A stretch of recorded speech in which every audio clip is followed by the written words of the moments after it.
Hello everyone, आप सभी लोगों का स्वागत है आपके अपने यूट्यूब चैनल परीक्षावास पर। मेरा नाम है मोहम्मद नवाजिश और मैं आप लोगों के लिए एक और इम्पॉर्टेंट वीडियो लेकर के आया हूँ। सो गाइस, बेसिकली इस वीडियो में हम लोग बात करने वाले हैं एक बहुत ही इम्पॉर्टेंट टॉपिक के बारे में। अब वो टॉपिक है क्या?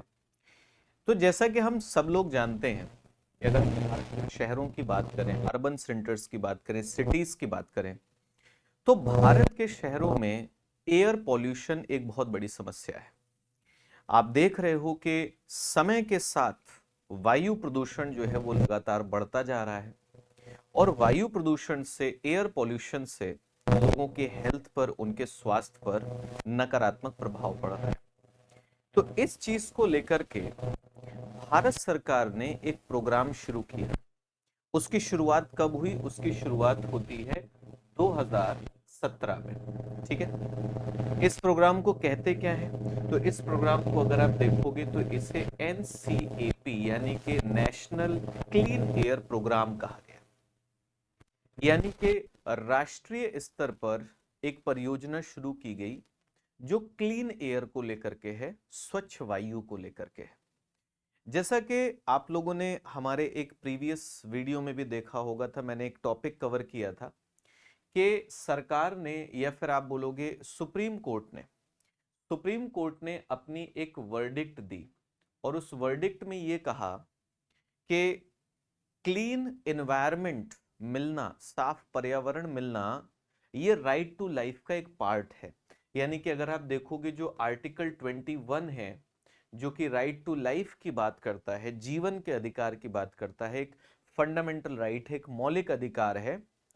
सुप्रीम कोर्ट ने कहा कि इस आर्टिकल 21 के अंडर अगर आप देखोगे क्लीन एनवायरनमेंट यानी कि स्वच्छ वातावरण का जो अधिकार है वो भी एक मौलिक अधिकार हो जाता है।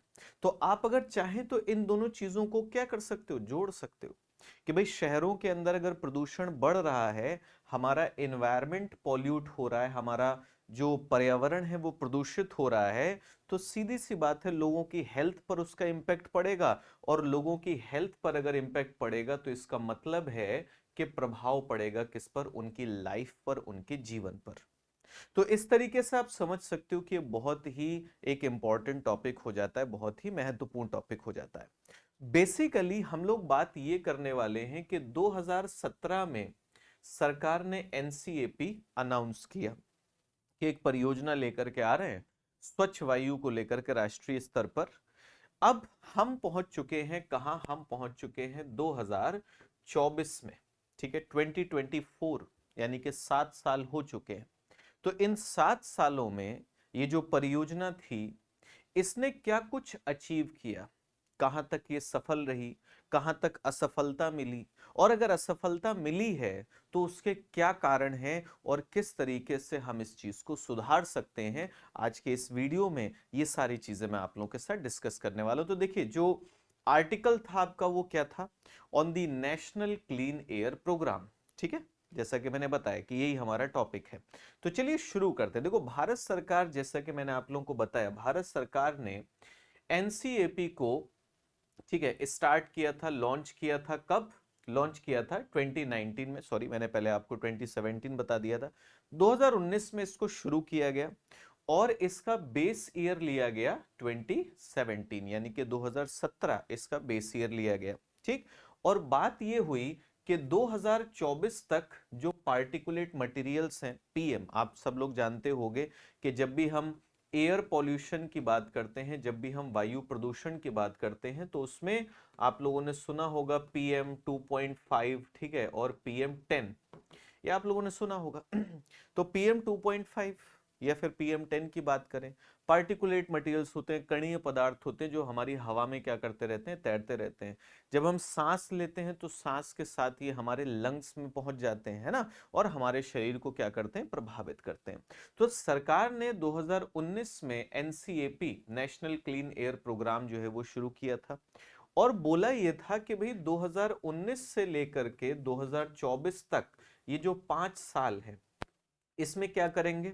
2017 के स्तर पर, 2017 के लेवल पर, उस टाइम पर जितना PM पार्टिकुलेट मटेरियल्स का जो लेवल था, उसमें 20 से 30% की कमी लेकर के आएंगे, 20 to 30% का रिडक्शन करेंगे, ये टारगेट था।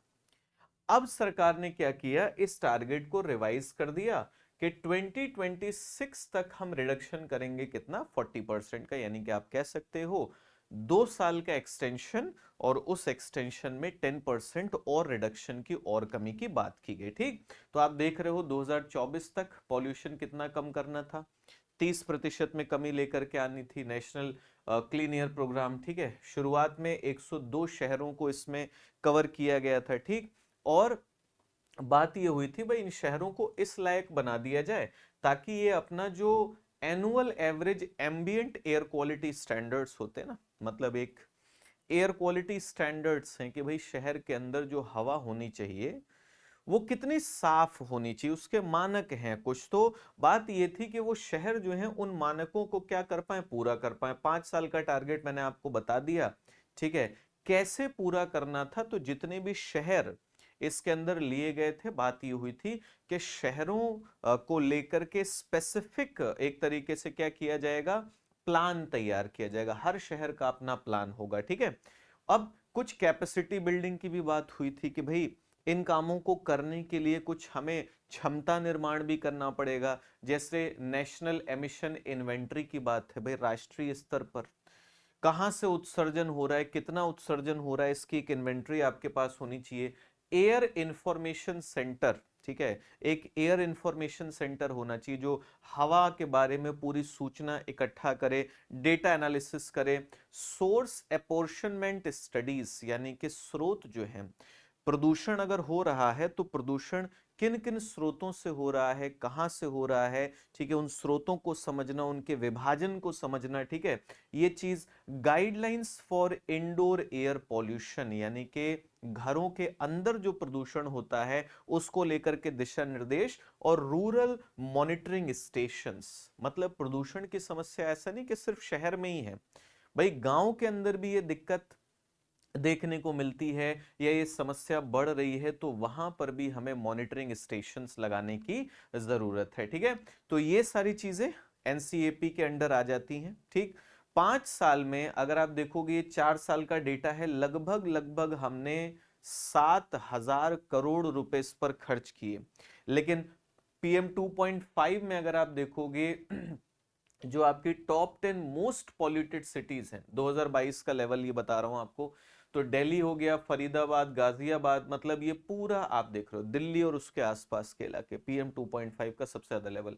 फिर पटना, मुजफ्फरपुर, नोएडा, मेरठ, गोविंदनगर, गया, जोधपुर। ठीक है, ये पीएम 2.5 पर देखोगे तो उसमें आ जाएगा। पीएम 10 अगर देखोगे तो गाजियाबाद, फरीदाबाद, दिल्ली, नोएडा। फिर आप देख रहे हो पूरा ये जो हमारा नेशनल कैपिटल के आसपास का इलाका है ना, ये पॉल्यूशन का क्या बन चुका है, एक हब बन चुका है। ठीक है, अब अगर हम आगे बढ़ें और थोड़ा सा ये बात करें कि भाई एयर पॉल्यूशन की बात हो रही है, वायु प्रदूषण की बात हो रही है, ये होता क्या है, ठीक है, कहां कहां से आता है, इसके सोर्सेस क्या होते हैं। देखो, बहुत नॉर्मल सी बात है कि जब हम बात करते हैं एयर की, तो हमारा पूरा एटमॉस्फेयर जो है, पूरा वायुमंडल जो है, किससे बना हुआ है, एयर से बना हुआ है, हवा से बना हुआ है।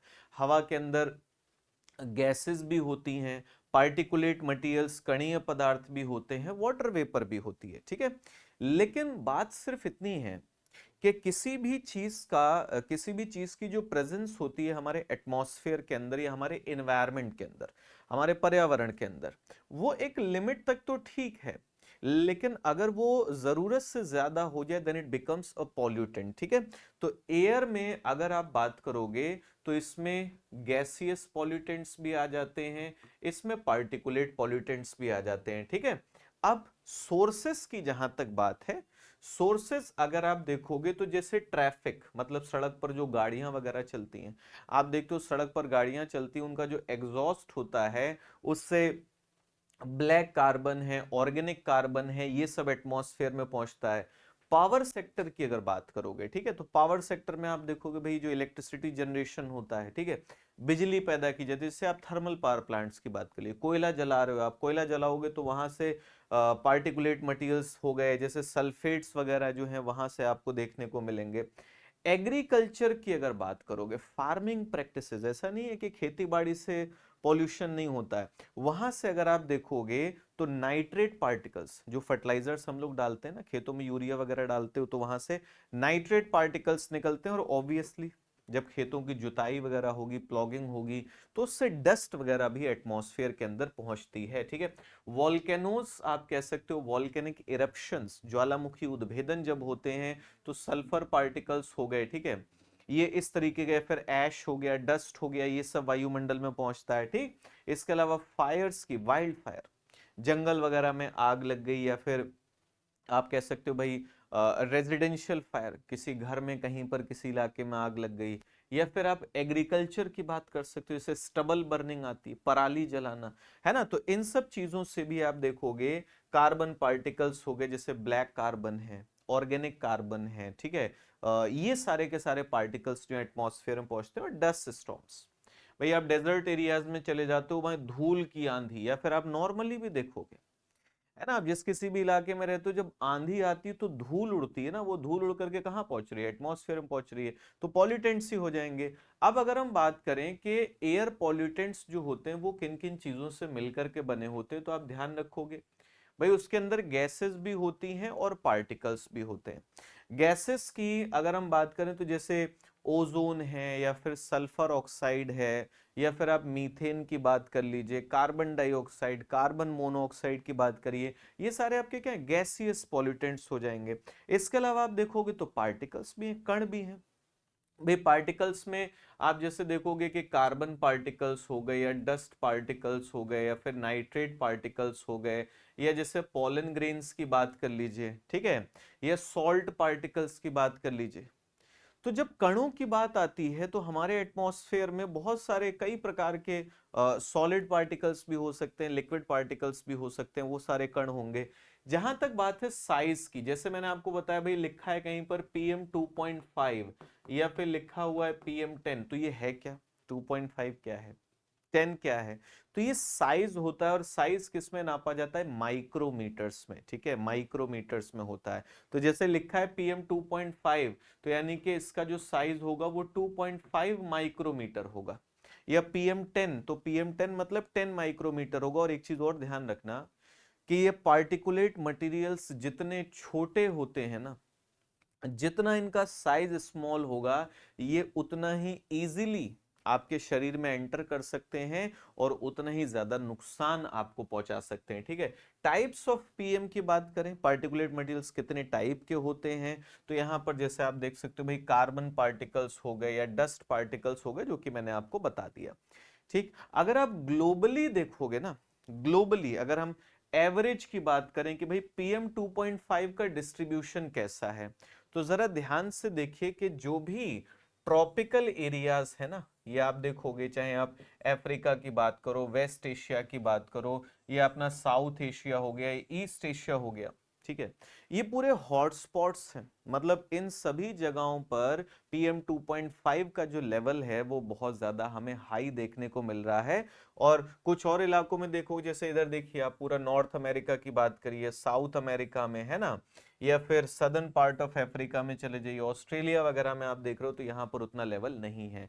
अब एयर पॉल्यूशन हमारे शरीर पर क्या प्रभाव डाल सकता है, तो जैसे आप सीओपीडी की बात करोगे, क्रॉनिक ऑब्स्ट्रक्टिव पल्मोनरी डिजीज, इससे क्या होता है, हमारे फेफड़ों के अंदर जो आने जाने वाली हवा होती है ना, मतलब आप कह सकते हो लंग कैपेसिटी कम हो जाती है हमारी।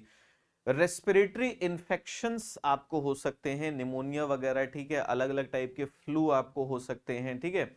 इसके अलावा प्रेगनेंसी रिलेटेड प्रॉब्लम्स भी देखने को मिल सकती हैं, ठीक, जैसे जो बच्चा पैदा होगा उसका वेट जो होगा वो कम हो जाएगा।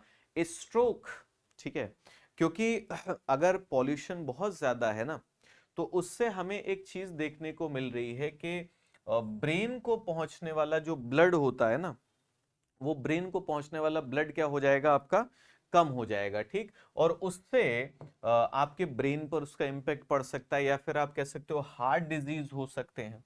मतलब आपके हार्ट को मिलने वाला, आपकी हार्ट की जो मसल्स हैं, मांसपेशियां, उसको मिलने वाला ब्लड अगर कम हो जाएगा तो उससे हार्ट पर आपका इंपैक्ट पड़ेगा, हार्ट अटैक हो सकता है, लंग कैंसर हो सकता है, ये सारे इंपैक्ट हमारे शरीर पर हो सकते हैं। अब हम चलते हैं एनसीएपी की बात करते हैं, जो हमारा नेशनल क्लीन एयर प्रोग्राम है। देखो एनसीएपी अगर आप देखोगे कि भाई मतलब क्यों शुरू किया गया, तो इसको शुरू इसलिए किया गया कि भारत के अंदर बहुत सारे ऐसे शहर हैं जिनको अगर आप देखोगे तो उन्हें जो एनुअल पीएम लेवल्स, मतलब उन्हें जो एक तरीके से आप कहोगे जो स्टैंडर्ड होना चाहिए, उस स्टैंडर्ड को लगातार क्या कर रहे हैं, ब्रीच कर रहे हैं। ठीक, तो उनसे बोला गया कि भाई आप क्या करिए, क्लीन एयर एक्शन प्लान्स बनाइए, मतलब उस शहर के अंदर किस तरीके से आप साफ सुथरी हवा लोगों को दे सकते हो, वो प्लान्स प्रिपेयर करिए और उन्हें इंप्लीमेंट करिए। ठीक है, इसको कराने के लिए मिनिस्ट्री ऑफ एनवायरनमेंट जो है हमारी, उसने लगभग 10,422 करोड़ रुपए का फंड जो है वो एलोकेट किया है। ठीक है, अब ज्यादातर सिटीज ने क्या किया, बहुत जल्दी से अपने जो एक्शन प्लान्स थे वो बना करके सबमिट कर दिए, देखो भाई हमने प्लान तैयार कर लिया। अब जब बात आई इम्प्लीमेंटेशन की, कि भाई प्लान बना तो लिया लेकिन उसको अब लागू भी तो करिए, तो लागू वो ठीक तरीके से नहीं हो पा रहा है। ऑन एन एवरेज अगर हम देखेंगे तो 60% जो एलोकेटेड फंड्स हैं, मतलब शहरों को जो फंड्स दिए गए हैं उसमें 60% फंड्स जो हैं, मतलब आप देखोगे केवल उन्हीं को यूज किया गया है। 27% सिटीज ऐसी हैं, 27% शहर ऐसे हैं जिन्होंने आप कहोगे 30% से भी कम, 30% से भी कम अपना जो बजट था उसको यूज किया है। ठीक है, मतलब पूरा सारे शहरों का एवरेज देखें तो अभी भी 40% फंड्स हैं जिन्हें यूज नहीं किया गया है। ठीक है, और 27% शहर ऐसे हैं जिन्होंने अपने 70% फंड्स को अभी तक यूज नहीं किया। जैसे विशाखापत्तनम और बेंगलोर की बात करोगे तो विशाखापत्तनम ने 0% फंड्स को यूज किया है, बेंगलुरु की बात की जाए 1% फंड को यूज किया है। ठीक है, अब अगर हम एनसीएपी की सक्सेस की बात करते हैं, मैंने कहा ये जर्नी हम समझेंगे कि भाई एनसीएपी लाया तो गया 2019 में, लेकिन क्यों इतना सक्सेसफुल नहीं हुआ, तो इसमें बात ये आ जाती है कि भाई डिले होता है ना। इसमें एक रीजन आप देखोगे तो कॉम्पिटेंट अथॉरिटीज जो है, मतलब कोई भी काम कराना है, जैसे मान लीजिए कि कोई चीज खरीदनी है, अब वो किसी अथॉरिटी से आपको उस पर सिग्नेचर चाहिए, उन्होंने इतना लंबा टाइम लगा दिया। ठीक है, ये जो अननेसेसरी डिलेज होते हैं इनमें आप देखोगे कि भाई इसकी वजह से है। इसके अलावा इम्प्लीमेंटेशन, देखो जैसे हम कहते हैं भाई पीएम 2.5 का लेवल हमें कम करना है, कैसे कम करना है उसका कोई अगर एक स्टैंडर्ड ऑपरेटिंग प्रोसीजर होगा, अगर एक कोई मानक प्रक्रिया हो कि भाई सबको ये फॉलो करना है, तो उसे इंप्लीमेंट करना इजी होगा। लेकिन अगर इस तरीके का आप कहोगे कोई एसओपी नहीं है तो उसे फिर फॉलो करने में प्रॉब्लम आएगी। फिर आ जाएगा जैसे टाइम कंज्यूमिंग टास्क होती हैं, भाई कुछ ऐसी चीजें होती हैं जिनमें समय लगेगा, तो उनको इंप्लीमेंट करने के लिए आप कहोगे कि भाई एक एक प्रॉपर टाइमलाइन होनी चाहिए ना। देखो जब भी कोई काम हम करते हैं और हमारे पास कोई टाइमलाइन नहीं है कि कब हमें क्या करना है, तो ऑब्वियस सी चीज है कि उस काम में क्या होगा, विलंब होगा, किसी ना किसी तरीके की देरी होगी। जिसको जो काम जितने टाइम में करना है, अगर उसे वो बताया ही नहीं गया है कि आपको इतने टाइम में वो काम करके देना है, तो फिर उसमें डिले होना पक्का है। ठीक, इसके अलावा देखोगे ब्यूरोक्रेटिक रेड टेपिज्म, है ना कि भाई ब्यूरोक्रेसी का जहां पर इन्वॉल्वमेंट है, उनसे कोई डिसीजन लेने के लिए कहा जा रहा है तो वो अपना डिसीजन लेने में ही 6 7 8 महीने का टाइम लगा दे रहे हैं। ठीक है, तो इस रेड टेपिज्म को आप देखोगे कि भाई ये जो चीजें हैं, अगर इनको हमें सक्सेसफुल बनाना है तो ये सारी प्रॉब्लम्स हमें क्या करनी पड़ेंगी, दूर करनी पड़ेंगी। ठीक, तो अब ये सारी बातें इसमें आ जाती हैं। लेकिन जब हम आते हैं कि अगर एनसीएपी की सक्सेस की बात है, तो ये जो प्रॉब्लम्स हमने देखी कि भाई डिले होता है, डिसीजन मेकिंग में डिले होता है, या इम्प्लीमेंटेशन को लेकर के एसओपीज नहीं है, या फिर आप कहोगे जो ब्यूरोक्रेटिक रेड टेपिज्म है, ये सारी चीजें भाई लाल फीताशाही है, इन सबसे दिक्कत हो रही है।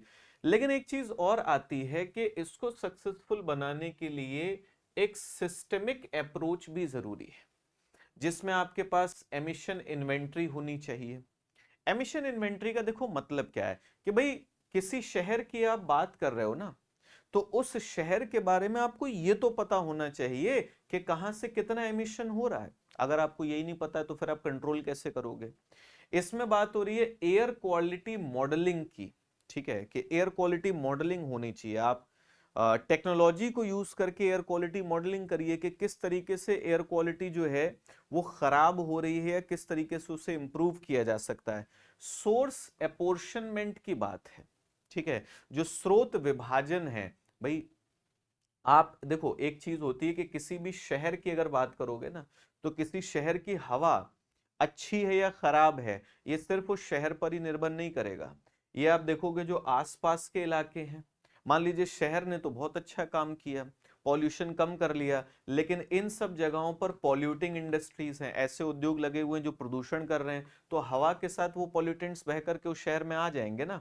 अब हम चलते हैं कि भाई साइंस या साइंटिफिक टूल्स जो हैं वो किस तरीके से हेल्प कर सकती हैं। तो इसमें अगर आप देखोगे जैसे ईआई और एसए की बात हुई, ठीक है, एमिशन इन्वेंटरी की बात हुई, सोर्स एपोर्शनमेंट की बात हुई। सबसे पहले अगर हम ईआई की बात करें, ईआई हमें क्या बताता है, जो लोकल पॉल्यूशन सोर्सेज हैं उनके बारे में जानकारी दे देता है, ठीक है, उनके कंट्रीब्यूशन के बारे में जानकारी दे देता है कि मतलब अगर आप एक शहर की बात कर रहे हो तो उसमें पॉल्यूशन के सोर्सेस क्या क्या हैं, किन किन स्रोतों से प्रदूषण हो रहा है, किस स्रोत से ज्यादा हो रहा है, किस स्रोत से कम हो रहा है, ठीक है। तो इससे जो हमारे एक्सपर्ट्स हैं वो फ्यूचर एमिशंस को क्या कर सकते हैं, प्रिडिक्ट कर सकते हैं कि भाई भविष्य में मान लीजिए कि अलग अलग जो हमारे सेक्टर्स हैं या फिर जनसंख्या बढ़ेगी, पॉपुलेशन बढ़ेगी, टेक्नोलॉजी चेंज होगी, तो फ्यूचर में जाकर के जो पॉल्यूशन है वो किस तरीके से चेंज हो सकता है, ये एआई है।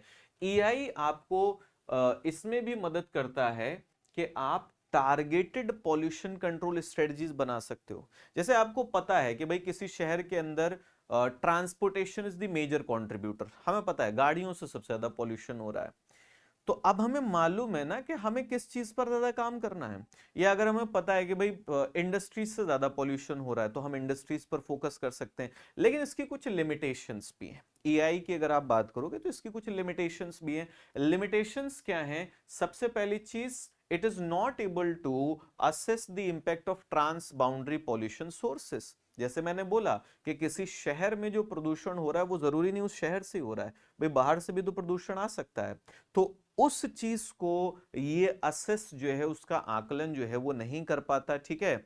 जैसे स्टबल बर्निंग का एग्जांपल ले लीजिए आप, दिल्ली में भाई पराली जो है दिल्ली में थोड़ा ना जलाई जाती है, और आप देखोगे पंजाब हरियाणा के जो रूरल एरियाज हैं वहां पर स्टबल बर्निंग हो रही है, वहां से पॉल्यूशन फ्लो करके कहाँ आ जाता है, दिल्ली में आ जाता है। ऐसे की अगर आप बात करोगे, यानी कि सोर्स एपोर्शनमेंट की अगर बात करोगे, तो इसमें हमें देखने को मिलता है कि एक डिटेल्ड एनालिसिस होती है, contribution from various pollution sources and those located अफार।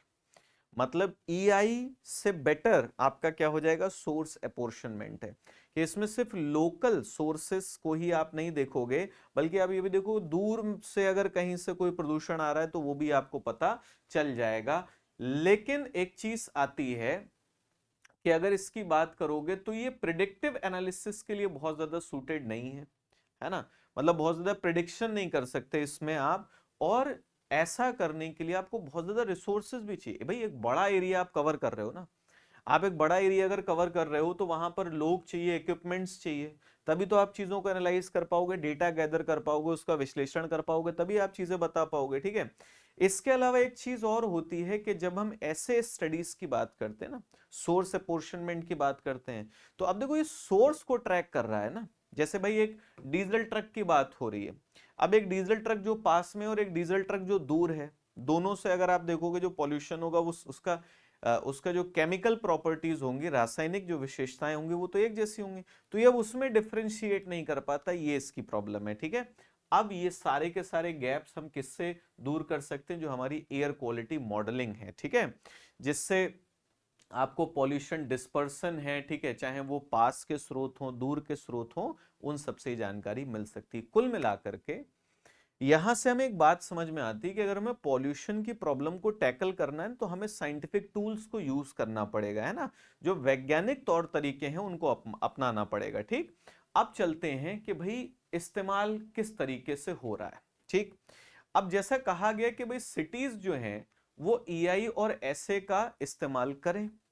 क्यों इस्तेमाल करें, क्योंकि अगर आप एमिशन इन्वेंट्री की बात कर लोगे या फिर आप सोर्स अपोर्शनमेंट को यूज कर लोगे, तो आपको ये पता चल जाएगा ना कि भाई पॉल्यूशन हो कहां से रहा है, पिन पॉइंट कर पाएंगे आप चीजों को। और अगर आप पिन पॉइंट कर लोगे तो फिर आप मिटिगेशन मेजर्स जो है वो भाई कैसे वहां से प्रदूषण कम किया जा सकता है। ठीक, अब अगर हम portal for regulation of air pollution, ठीक है, इन नॉन अटेनमेंट सिटीज, इसके बारे में बात करें तो हमें देखने को मिल रहा है केवल 37% शहर ऐसे हैं, okay, which have completed EI and SA studies. केवल 37% शहरों ने इसको क्या किया है, कंप्लीट किया है। ठीक, इसका मतलब बाकी के 63% शहरों को यही नहीं पता है कि जो पॉल्यूशन हो रहा है ये आखिर हो कहां से रहा है। समझे, जब तक आपको स्रोत नहीं पता भाई आप कर्ब कैसे कर लोगे, उस चीज को कर्ब नहीं कैसे कर सकते। तो इसका मतलब इफेक्टिवनेस, आपने एक्शन प्लान बना लिया, आपसे बोला गया देखो प्रदूषण कम करना है, प्लान बनाओ, आप तुरंत खर्रा लेकर के पहुंच गए, ये देखिए सर हमने बहुत अच्छा प्लान बनाया है ना, अब बात है उसको इंप्लीमेंट करिए। तो अब इंप्लीमेंट क्यों नहीं कर पा रहे हो, क्योंकि हवा में है ना वो प्लान, है ना। प्रदूषण कम करेंगे, कैसे कम करेंगे, वो इंडस्ट्रीज से कम कर देंगे, ठीक है, व्हीकल से कम कर देंगे। तो आपको ग्राउंड लेवल का तो आइडिया है नहीं, आपने ना एमिशन इन्वेंटरी की स्टडीज की हैं, ना आपने सोर्स अपॉर्शनमेंट की स्टडीज की हैं, आपको ग्राउंड लेवल पर पता ही नहीं कि कहां से कितना पॉल्यूशन हो रहा है। और जब आपको पता ही नहीं है तो ये जो प्लान आपने बनाया है ऑब्वियसली ये प्लान क्या हो पाएगा, ठीक तरीके से एग्जीक्यूट नहीं हो पाएगा। ठीक, तो इसका मतलब ये है कि आप ये कह सकते हो कि शहरों को क्या करने की जरूरत है कि उनकी जो भी रिक्वायरमेंट्स हैं, है ना, चाहे इंफ्रास्ट्रक्चर रिक्वायरमेंट्स की बात हो, वो प्रॉपरली अपना प्लान प्रिपेयर करें, अपने टारगेट सेट करें और फिर उन चीजों को ढंग से क्या करें, एग्जीक्यूट करें। ठीक, अब बात आती है कि एनसीएपी की जो रिलायंस से जो निर्भरता है वो कॉन्सेंट्रेशन डेटा पर है कि भाई किस जगह पर प्रदूषण का कॉन्सेंट्रेशन ज्यादा है, किस जगह पर प्रदूषण का कॉन्सेंट्रेशन कम है। अब ये है क्या, a measure of population exposure to harmful pollution. भाई जिस इलाके में कॉन्सेंट्रेशन ज्यादा होगा, आप पॉपुलेशन कॉन्सेंट्रेशन की भी बात कर सकते हो और पॉल्यूशन कॉन्सेंट्रेशन की भी बात कर सकते हो। तो जिस इलाके में पॉपुलेशन ज्यादा है वहां पर अगर पॉल्यूशन बढ़ेगा तो इंपैक्ट ज्यादा पड़ेगा, जहां पर पॉपुलेशन कम है वहां पर अगर पॉल्यूशन बढ़ता भी है तो उतना इंपैक्ट लोगों की हेल्थ पर या ज्यादा लोगों की हेल्थ पर नहीं पड़ेगा। ये चीज हमें देखने को मिल रही। तो हाई एमिटिंग इंडस्ट्रीज जो हैं, ठीक है, या other sources outside city limits, ठीक, उन पर भी हमें ध्यान देने की जरूरत है। क्योंकि शहरों का प्रदूषण आप सिर्फ शहर के अंदर रहते हुए नहीं सुधार सकते, उसके आसपास का जो इलाका है, क्योंकि पॉल्यूशन एटमॉस्फेयर में है ना, पॉल्यूशन एटमॉस्फेयर में है और एटमॉस्फेयर में विंड्स चलती हैं, हवाएं चलती हैं, और वो हवा एक जगह के पॉल्यूटेंट्स को दूसरी जगह लेकर के पहुंच सकती है। ठीक, अब इसमें अगर आप देखोगे कि अभी की जो हमारी एग्जिस्टिंग कंट्रोल मेजर्स हैं वो सिर्फ प्राइमरी आप कहोगे सोर्सेस पर फोकस करती हैं कि हाँ देखो ये प्राइमरी सोर्सेस है। सेकेंडरी आप कहोगे कि उनके जो प्रिकर्सर्स हैं, है ना, या सेकेंडरी जो इफेक्ट्स हैं उन सब चीजों पर फोकस नहीं किया जाता। तो मतलब बात ये है कि जब हम पॉल्यूशन की बात कर रहे हैं, जब हम प्रदूषण के स्रोतों की बात कर रहे हैं, तो चाहे वो प्राथमिक प्रदूषण हो या द्वितीय प्रदूषण हो, आपके पास एक कॉम्प्रिहेंसिव स्ट्रेटजी होनी चाहिए, एक कॉम्प्रिहेंसिव प्लान होना चाहिए जिसमें आप प्राइमरी और सेकेंडरी पॉल्यूटेंट सबको क्या कर पाए, कवर कर पाए। ठीक है, इसके अलावा आप देखोगे कि एनसीएपी का अगर आप एक गोल देखोगे तो इंफ्रास्ट्रक्चर बनाना चाहिए एयर क्वालिटी को फोरकास्ट करने के लिए, है ना। और ऐसा अगर हम देखें तो इस तरीके का जो सिस्टम है वो चाहे दिल्ली दिल्ली हो गया या पुणे हो गया, मुंबई हो गया, अहमदाबाद हो गया, इन सब शहरों को अगर छोड़ दिया जाए तो बाकी शहरों के पास इस तरीके का इंफ्रास्ट्रक्चर जो है वो हमें देखने को नहीं मिल रहा है। ठीक, अब बात आती है कि what does NCAP needs to succeed. समस्याएं तो गिन ली हमने, इसको अगर सफल बनाना है तो क्या करना पड़ेगा।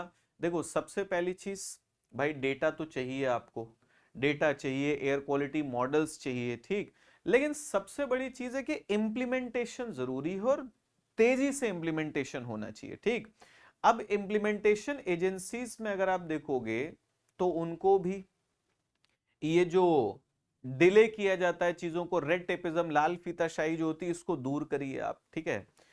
जो भी आप कहोगे आपके पास डेटा है उसको एक दूसरे के साथ शेयर करो, ठीक है। जो भी आपके पास एसओपीज हैं एक दूसरे के साथ शेयर करिए, जो भी आपके पास टेक्निकल एक्सपर्टीज है वो एक दूसरे के साथ शेयर करिए, ठीक।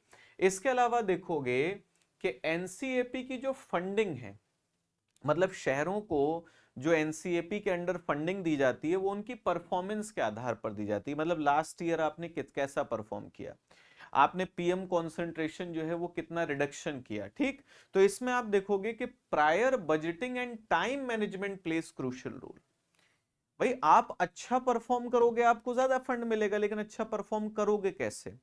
जब आपने पहले से चीजें सोच रखी कि इस साल हमें इन इन चीजों पर काम करना है, इतने इतने टाइम फ्रेम में ये सारी चीजें खत्म करनी है, तो ये चीजें जरूरी हैं। और इसके अलावा आप देखोगे टेक्निकल फिजिबिलिटी हो गई, बजटिंग हो गई, time estimates need to be a part of initial plans. मतलब जो आप करने की कोशिश कर रहे हो क्या वो टेक्निकली फिजिबल है, तकनीकी रूप से व्यवहारिक है कि नहीं है, ठीक है। जो काम आप करने की कोशिश करो उतना बजट आपके पास है कि नहीं है, जितना समय आपके पास है क्या उतने समय में उतने टाइम में आप वो काम कर पाओगे कि नहीं कर पाओगे। तो ये सब चीजें देखना भी क्या हो जाएगा, ये सब चीजें देखना भी आपका जरूरी हो जाएगा, ठीक। अब एनसीएपी की देखो बात है, क्लीन एयर की बात हो रही है। डिफिकल्ट है क्लीन एयर की इस गोल को अचीव करना, but it is essential, it is you can say mandatory. अगर हम आर्टिकल 21 की बात कर रहे हैं, राइट टू लाइफ की बात कर रहे हैं, सुप्रीम कोर्ट ने बोल दिया कि राइट टू लाइफ का पार्ट है एक क्लीन एयर, एक क्लीन एनवायरनमेंट, एक सेफ एनवायरनमेंट लोगों को मिल पाना। तो इसका मतलब अब लिटिगेशंस होंगे फिर, क्योंकि ये तो फंडामेंटल राइट बन गया, और फंडामेंटल राइट्स जो होते हैं वो लीगली एनफोर्सिएबल होते हैं। अभी तक तो डीपीएसपी में चल रही थी कहानी कि हाँ राज्य को ऐसा करना चाहिए, राज्य नहीं कर पा रहा तो आप कोर्ट में नहीं जा सकते। लेकिन जब मौलिक अधिकार की बात हो गई ना, तो अब कोर्ट में जाया जा सकता है कि भाई देखो हमें साफ सुथरी हवा नहीं मिल रही जीने के लिए, है ना, उससे हमारे फेफड़ों पर असर पड़ रहा है, हमारे हेल्थ पर उसका इंपैक्ट पड़ रहा है। तो जरूरी तो ये चीज बिल्कुल है, लेकिन सक्सेस पाने के लिए हमें मल्टी फेसेटेड अप्रोच अपनानी पड़ेगी। मतलब सिर्फ एक दिशा में सोचने से काम नहीं चलेगा, आपको साइंटिफिक स्टडीज कंडक्ट करनी पड़ेंगी, है ना। ये पॉल्यूशन की प्रॉब्लम जो है इसको ढंग से समझना पड़ेगा, समझे, क्योंकि जब तक आप किसी समस्या को समझोगे नहीं आप उसे रिजॉल्व नहीं कर सकते। दूसरी चीज है फंड्स, आपको पैसा उसमें इन्वेस्ट करना पड़ेगा, लगाना पड़ेगा। और सबसे बड़ी चीज है इंप्लीमेंटेशन पर ध्यान देना पड़ेगा। जब भी हम कुछ प्लान करें तो हवाबाजी नहीं होनी चाहिए उसमें, है ना। मतलब फेकम फाक मत कर दीजिए कि ये भी कर देंगे वो भी कर देंगे ऐसा कर देंगे, नहीं। जो कर सकते हो, जिसकी तकनीक है आपके पास, जितना पैसा है आपके पास, जितना समय आप लगा सकते हो, जितने रिसोर्सेज आप एलोकेट कर सकते हो, उस हिसाब से चीजों को लेकर के चलने की जरूरत है। तो ये पूरा टॉपिक हम लोगों ने डिस्कस किया, ठीक है। अब मैं लास्ट में आप लोगों को बता दूं, देखिए हमारा जीएस का फाउंडेशन कोर्स चल रहा है। जीएस फाउंडेशन कोर्स की क्लास जो आपकी आती है वो शाम को 8 बजे आती है, ठीक है। इसमें पॉलिटी की क्लास अगर आप देखोगे तो मंडे और ट्यूसडे, ठीक है, ये आपको पॉलिटी क्लास मिलेगी, ठीक। उसके अलावा अगर आप देखोगे तो ज्योग्राफी की क्लास भी हमारी चल रही है फाउंडेशन कोर्स में, ठीक। इसको अगर आप देखोगे तो वेडनेसडे, थर्सडे और फ्राइडे, ये 3 दिन आपको ज्योग्राफी की क्लास मिल जाएगी। And very soon we are going to start economy also, economics की क्लास भी आपकी शुरू होने वाली, जिसकी टाइमिंग आपकी 8 बजे ही रहेगी, और वो क्लास सैटरडे संडे को आया करेगी, ठीक।